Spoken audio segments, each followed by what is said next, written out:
I'd like you to meet Rocky. Rocky's animal ID A337469, and Rocky was brought in with the animal Nugget that we saw earlier. They are a bonded pair of animals.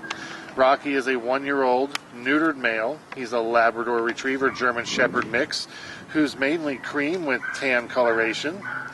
Rocky is friendly, calm. He is a big lap dog and he loves to get your attention. Rocky has no special medical issues and he weighs about 40 pounds.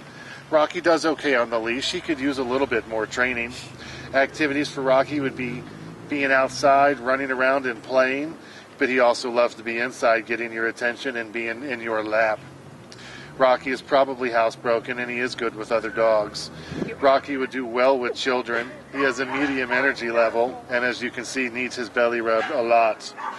Rocky would be ideal in a home with a private yard where he could get a little bit of outside time, but he could do okay in an apartment or condo as long as he has some active owners.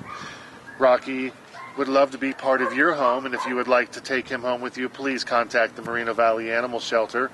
This video has been brought to you courtesy of the Inland Empire Alliance for Animals.